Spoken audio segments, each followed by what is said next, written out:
이번에는 코어 운동이 중요하다는 걸 알고 있지만 막상 코어 운동을 하는 사람들은 별로 없기 때문에 코어 운동을 왜 꼭 해야 되는지에 대해서 설명을 드리려고 합니다. 제가 이번에 설명드릴 내용은 코어 운동을 꼭 해야 되는 두 가지 내용에 대해서만 설명을 드리도록 하겠습니다. 코어 운동을 꼭 해야 되는 이유, 이 내용 들으시고 코어 운동 꼭 열심히 하시길 바랍니다. 코어 운동을 꼭 해야 되는 이유 첫 번째는 바로 이 코어가 우리 몸통의 안정성, 그리고 이 안정성이 이 팔다리의 움직임에 영향을 주기 때문입니다. 우리 이 신체의 가장 중요한 핵심 역할은 팔, 다리를 자유롭게 움직이는 것입니다. 우리가 뭔가 활동을 할 때 지금 저처럼 팔을 움직이고 다리를 움직이는 것이 핵심입니다.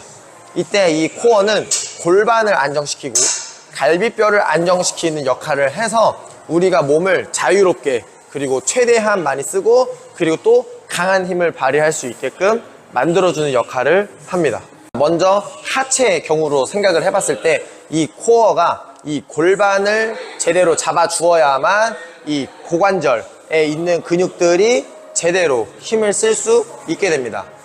당연하게 생각해 봤을 때 골반이 흔들리면 이 다리를 잡아주는 근육들은 제대로 안정화를 할 수 없게 됩니다.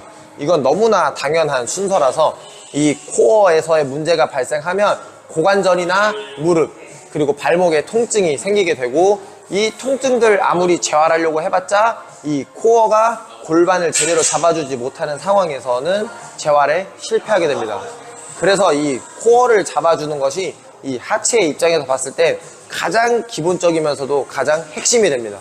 이때 이 불안정한 상황에서 아무리 근육을 잡으려고 해봤자 잡히지 않는다는 사실이 굉장히 중요합니다. 그 다음 이제 상체에서는 이 코어가 갈비뼈를 안정화시키게 됩니다. 이때 갈비뼈가 굉장히 중요한 이유는 우리 몸, 이 상체에 큰 힘을 발휘하는 큰 근육들, 대흉근, 승모근, 광배근, 전거근과 같은 중요한 근육들은 다 갈비뼈에 붙어 있습니다. 이때 갈비뼈가 제대로 역할을 하지 못하면 이 견갑골의 안정성이 떨어지게 되고 그로 인해서 어깨나 팔꿈치에 통증을 유발하게 됩니다. 그러니까 예를 들어서 우리가 어깨를 다쳤을 때 어깨만 재활했을 때 효과를 보지 못하는 이유는 애초에 이 갈비뼈, 코어가 제대로 잡혀있지 않으면 아무리 열심히 어깨 재활을 해봤자 견갑골의 안정성과 가동성을 회복할 수 없게 되고 이로 인해서 어깨가 다시 잘못 사용되어서 부상을 겪게 되는 것입니다. 그래서 이 갈비뼈의 안정성이 잡혀 있어야만 견갑골의 안정성과 가동성이 제대로 나오고 그랬을 때 어깨나 팔꿈치를 제대로 사용할 수 있게 됩니다. 그래서 이 코어가 잡혀 있지 않으면 다른 것들이 다 순서대로 의미가 없어지는 운동이 돼버리기 때문에 이 코어의 안정성이 굉장히 중요한 1번이다 라고 이해하시면 됩니다. 그 다음 두 번째는 신경학적으로 봤을 때 이 코어가 제대로 잡혀 있어야만 우리가 올바른 정보를 받아들일 수 있습니다. 가장 기초적인 걸로는 이 척추, 이 코어가 하는 역할이 이 척추의 위치를 제대로 파악하고 조절해주는 역할을 하게 되는데 이때 척추의 위치가 힘을 쓰기 좋은 위치에 있지 않으면 굉장히 빠르게 뇌로 전달하게 됩니다. 나는 지금 힘을 쓸 수 없으니까 힘을 쓰면 안 돼 라는 신호를 보게 되는데 이때 이 신호를 받은 뇌가 힘을 억지로 사용하게 되면 다른 곳에서 보상작용이 일어나게 됩니다.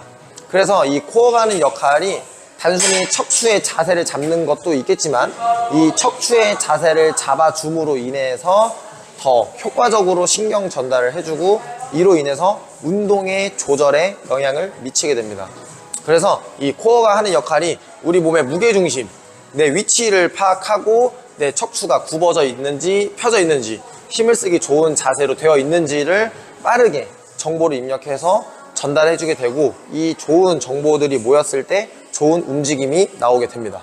그래서 코어가 하는 역할은 내가 운동 정보를 정확하게 받아들일 수 있도록 만들어주는 역할을 최우선으로 하게 됩니다.